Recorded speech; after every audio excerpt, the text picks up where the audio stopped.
guys, and welcome back to another episode of Total Control with SD Huesca. So, we're 2 matches into the season, and we lost both of them, by the odd goal. And essentially the conclusions are kind of coming to is that I actually think defensively we're pretty sound, and the cohesion's improving. You can see partnerships are now starting to link up nicely, which is definitely something good. I think our main problem, in all honesty at the moment, is just our creativity. We're unable to create good enough chances and in regularity to actually score goals. I think defensively we look pretty stable, to be honest. Yes, we conceded goals in both games, but when you look at the one that was us getting caught in the break by a poor pass from Walker Peters, like we got caught on the counter-attack when we normally play on the counter, and the first one was a set piece which I believe was my fault anyway.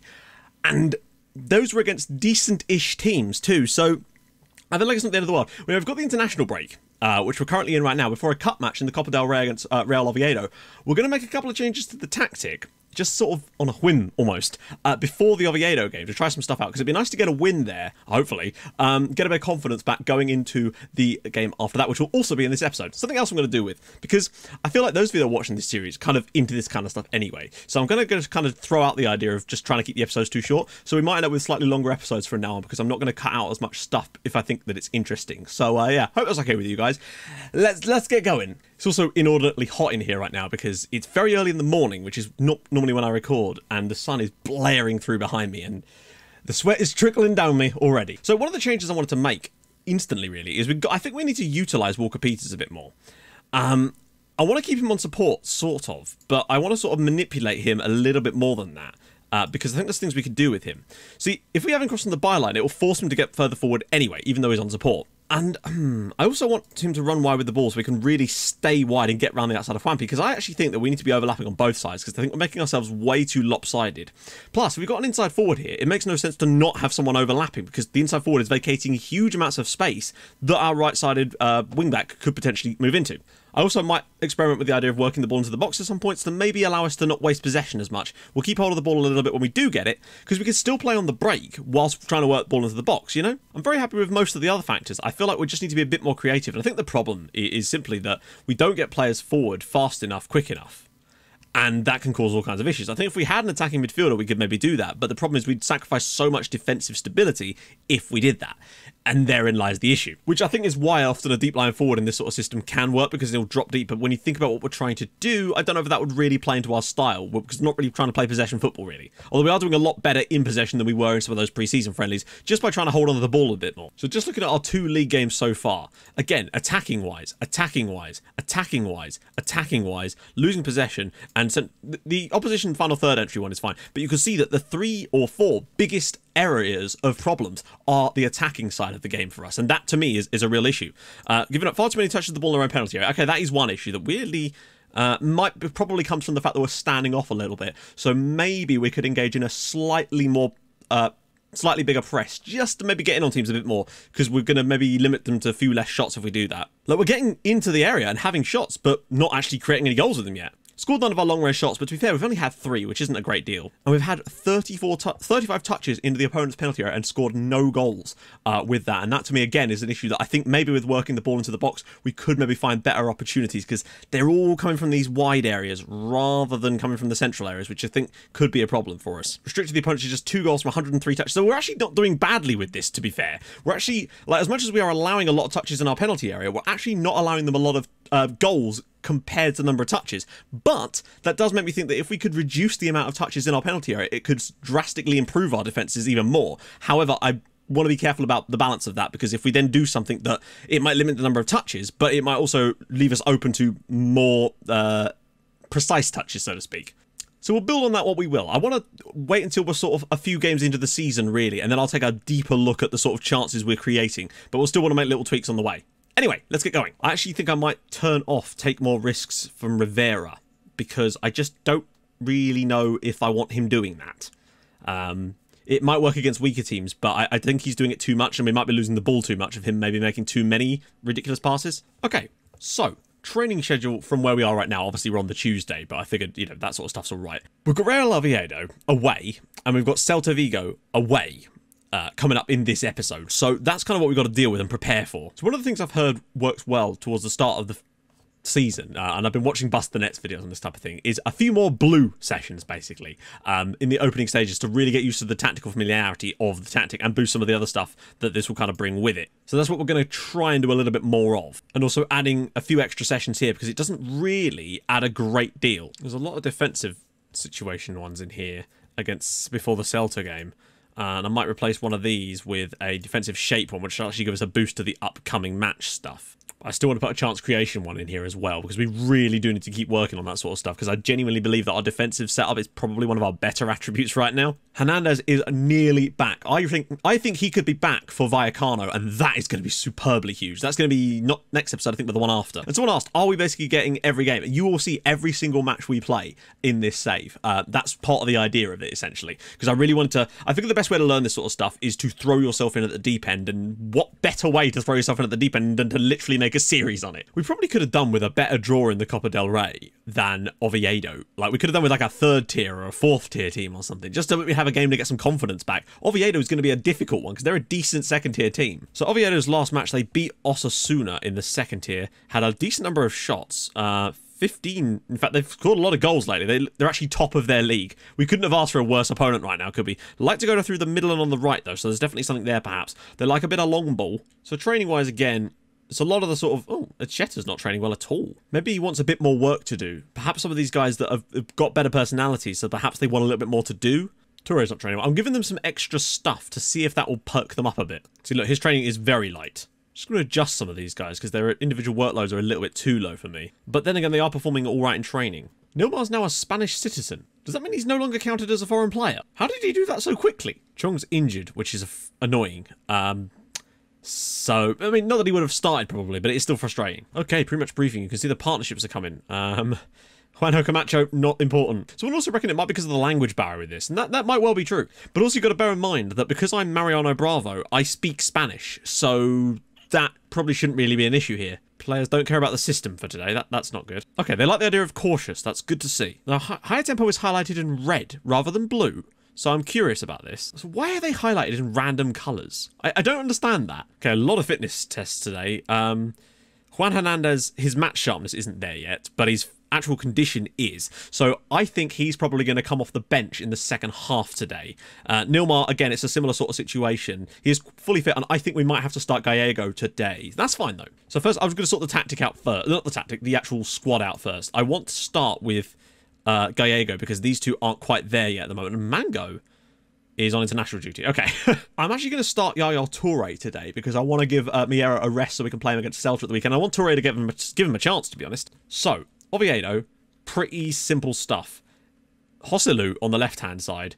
It looks like... Okay, so they've got a large striker in Balde. Decent in the air. We're going to have to be careful about letting them put crosses in today, in all honesty. I actually wonder if maybe trying to defend a bit wider today and block the initial crosses could work for us because he's a target man. He might actually be able to win stuff off of our centre-backs. Kind of like Aduriz. Positive attitude with a structured lineup. So they have just lost a game 3 days ago. So they've played 3 days ago too, which definitely could help us. They were beaten in that game. Interesting, Joselu played up top in that one, so that might be the issue. Maybe they were looking for too much of this. Look at this. They dominate the right-hand side so much. I'm guessing the positional heat map is... Look, they just ignore this left-hand side. It's quite cool, actually, but you can see they're really pushing up on the right. Okay, so we can actually see their game against Osasuna in fairly strong style too. Now, you'll see that the difference between... They really pushed it down the right in that game, but they went much more through the centre because they had Balde in this one. And since Balde's starting, this is probably more of a blueprint than the other one is. Positional heat map was way more central trying to use Balde. Passing network, you can see it's completely different. Here is what I'm seeing. When Balde started by himself, you notice that there's no Joselu here. So that means that Barcenas probably didn't play as an inside forward. He might have done, actually. And they reckon Barcenas is going to play on the right-hand side as a winger, rather than as an inside forward. So when Balde actually played up top with Joselu, they still won this game against Cadiz, but it came from Mora actually being the main man. And they still came down the right, but it wasn't anywhere near as dominant as it was before.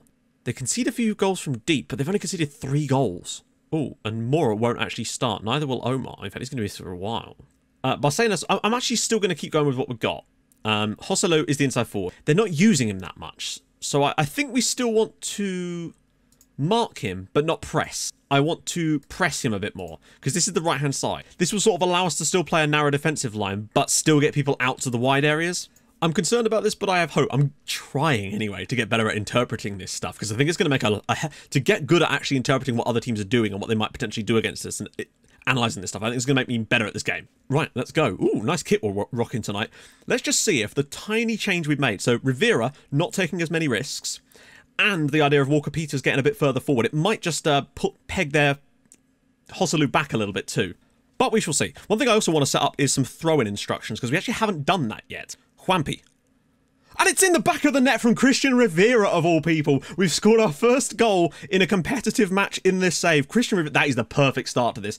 Wonderful ball in from Juanpi. And Rivera rising highest. Beautiful header from him, and Champagne couldn't keep him out. Hope he's from the right region of France. Gaillard? Gallego? Good save again. Rivera spreads it out wide for Juanpi again. They're allowing Juanpi to run into that gap there, and that could cause us cause them problems. Gaillard, need a good cross though. Wins us a corner. Driving forward a little bit more. Finds Gallego. Here we go. Juanpi's making a little run. Gallego's going to go all the way through another shot. Okay, so the ball is in decent areas, as you'd imagine. They're getting the ball in some decent areas too, but it's not making much difference for them. The things we wanted to sort out though, no crosses completed for Barcenas, and Joselu's been fouled a couple of times, but other than that, Balde's winning some headers, but not in key areas. Going to turn off one of the box. Doesn't seem to be working. Right, we look a bit more set here, but it's... Oh, God. Ball in. Balde! Blocked. Well played. Going to have Walker Peters get further forward as well when the team has the ball. And stay wider. Dominguez, nice work. Here we go. Breakaway chance. Gaillard. We've got Hernandez. Can he find the ball? This is what he's in the team for. Oh, it doesn't matter. He's found Juanpi. Oh, back for Gaillard. Ball in. All the way through for Juanpi. What a save from Champagne at the back post. Oh, nice idea, actually, to find Rivera there. Can he dig a cross out maybe? I'll go for the shot himself. He does, and Champagne makes the save. Okay, Walker Peters getting forward has definitely helped. Miera. Oh, look at this. Options. Luisinho. Loads of room. Ball in. Rivera. Oh, heads it wide. Nearly got himself another. There we go. Real Oviedo 0. SD Huesca 1. We get our first victory of the season, albeit in the Copa del Rey. But I still think there's a lot of positives to be taken. I think Walker Peters was much better. You can see the 6.9. I think getting him forward works. I think there's a few little changes we can definitely make that would definitely improve that. I think defensively we still look solid. Another clean sheet. The centre-backs played well. Didn't give up any real... We had a half chance somewhere in there. I don't remember where. But I think we created some better opportunities in the second half as well. Could have easily fashioned another goal. Juanpi had that great chance. Really, really pleasing. Right, let's move on to Celta Vigo. That will hopefully boost the morale. Fortunate? I don't think we were, though, really. Managerial support is on the up. Atmosphere is on the up. The cohesion's still getting there. Before anything else, though, I want to do quickly make these changes. With Walker Peters, I'm actually going to turn off the cross from byline and let him cross from wherever he wants, but I am going to let him get forward and stay wider. Oh my days. This is a weird-ass system. I don't even know where we're going to go with this. So training-wise, I think we actually are seeing some slight improvements, but other people not so much. In Sewer, though, very well training. Okay, so pre-match briefing. 5 of our 8 goals have been scored close to the penalty spot. That much we can basically know. Only 1 of our 51 attacks that have led to goals have involved Yaya Toure. Okay, so he didn't exactly cover himself in glory in that last game, did he? So, tactic. They don't like that. Okay. Cautious mentality. They do seem to like that. They liked one of the things. So, fitness tests. Everybody should be alright. Juan Hernandez should still be limited to 45 minutes. I might be tempted to start him for today's game, though. So as you can see, we have now slipped into the relegation zone, but we've still only got that -2 goal difference, which I really do think will help. Celta is going to be tough today. They've won a match so far. They look like a solid outfit. So us being away from home here is probably not going to be an easy one, particularly with that weird tactic. But we never know. It's the Vallecano game that's absolutely crucial. But if we were to get any points here, it would be a good sign. Here is their weird-ass tactic, to be honest. Yeah, this is a weird one. Space in the midfield, though. And there's going to be a lot of space for our fullbacks because they've got nobody really to mark them. So they only lost 3-2 to Atletico. Focused a lot down the left-hand side. Lots and lots of short passing. Lots and lots of the ball, it would seem. Based on the sheer number of passes, they don't like the right. Yeah, it's very much a left-sided tactic, with a lot of the ball being aimed out to the number 15, who is Olasa. He's so important for them, it would seem. Key passes again. All of this is pushing into the channel for Olasa. Game against Alaves, again, you can see the left-hand side is important. Olasa, again, was probably the best player on the pitch for them. Oh, no, not the best, but up there. Mendes is going to need to mark to hell. We're actually going to tight mark their left-back because he seemed to be their main man through that entire period of matches. Aspas will, of course, need to be... we're also going to set someone to mark Olasa, and that's going to have to probably be... We'll see in the game. It's a weird tactic, but I do think that targeting Olasa is going to be key. And I do realise I just accidentally selected the exact same starting 11 as the last game because I'm a bloody idiot. I forgot that we hadn't done that, damn it. Okay, well, we're just going to have to go with it. Thankfully, they're all pretty fresh anyway, but that is frustrating because I would have much rather started Malero, but I don't really want Walker Peters to target Malasso, and Juanpi would get pulled way too far back if he did that, but it might be something we'll have to look at anyway. It's not... What is this pitch? Good Christ, the width alone of the pitch is mental. This is crazy. It's basically square. Alassa's nursing a knock already, unless that was something from before. Look at the space out wide. Whoa. There's going to be a lot of space. If they play it wide, which you feel like they will. Iago Aspas, saved by Jovanovic. Jose Angel will clear. They've started strongly. Budabus. Mendes. Oh, Hugo Malo. Oh, and Iago Aspas gets in there too. This is not a good start. This tactic is a weird one. Have a little run at them. When he's got the ball on one side, there's going to be a lot of spaces on the other side of the pitch, though. That's for sure. Gaia. Jose Angel. This time he's got to find the cross. He does. Juanpi! Good stuff. I'm going to make sure our attack is very, very wide. Because this pitch is such a wide pitch. Look, they can't even get out to block the corners. Walker Peters. Olasa. They've had some shots, but it's still been a promising 15 minutes for us. Juanpi's ball. Gallego. Good save by Blanco. Well, not good. It was a simple one for him, really. They're getting a decent amount of lucky bounces too, which is frustrating. Iago Aspas, saved by Jovanovic. Assistant's going to complain about this, but I think we need to take Olasa out of the game a little bit. And I think the best way to do that is just to have Juanpi sit on him. Oh, what a ball! They just allowed Juanpi... Oh, he's not going to be able to find a pass, though, is he? Gallego! Great save. And Gaia could get to the rebound here, maybe. Win us a corner. Go on, lad. Yes. Lovely work. I actually wonder if maybe just pushing up a tiny bit would stop them being quite so close to our box. And if we could just push up and push that defensive line up a tiny fraction, then it might allow us to engage a bit earlier, but also it would maybe stop them getting those long shots because we're just sitting slightly further away from our penalty area than we were before. Oh, yes, here we go. Gallego's won it. Juanpi. Yaya Toure. Bit of space out wide for the lads. Here we go. Gaia's got to find the cross this time, please. Ball in. Saved by Blanco, and he's tipped it over the bar for some reason. I'm not sure I want Jose Angel crossing from the byline.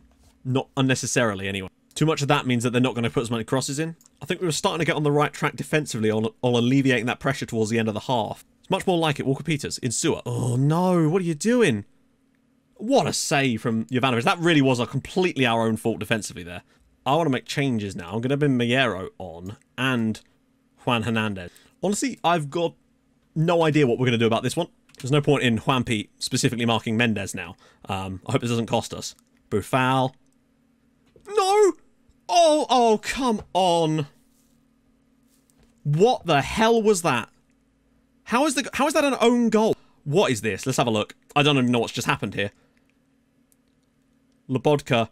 The ball's put in by Bufal. It's saved by Jovanovic. How is that an own goal? I don't even know what happened there. God, that's frustrating. To do all that and then concede a bloody own goal as well. Juanpi, we've got men coming forward. He's got to find one of them, please. Slips it through for nobody. What are you doing? I'm going to move to a much higher line with a high press just to try and win the ball off them in the higher areas instead. Want it back, though. Musto. Miero. Rips it through for Luisinho! Ah, Miero. Looks over the top for Hernandez. Can he finish it? Oh, saved by Blanco. Good chance for Hernandez. He got in there, created another opportunity as well. Oh, Aspas is in here. This is surely a goal. Saved brilliantly. And Emery Moore's gone down for... Oh, here we go. Hernandez has got the ball. Watch us muck this up horrendously. Go on, keep going, Louis. What? No, it's going to be 3 consecutive 1-0 defeats. Oh, God. All because of a pissing own goal in this game as well. We've looked better in certain areas, but they definitely really did walk through us in places. But once again, this is mainly because of the high line here. I don't believe it. Oh, Miero. Go on, son. Inside for Hernandez. He's lost it. Hernandez definitely looks dangerous, though. He's created, he's had chances at Shetta, and that's the final whistle. It's another defeat in the league. It's three consecutive 1-0 defeats. It's not ideal. Not ideal at all. This time it was the goalkeeper's error that cost us a point in this game, but we need to score a goal, unfortunately, and that is proving to be difficult. Anyway, I'm sweating my guts out here. If you've enjoyed this episode, drop a like. That'd be gorgeous. And if you're new to the channel, subscribe. I'll see you guys soon. Thank you so much for watching. Bye-bye.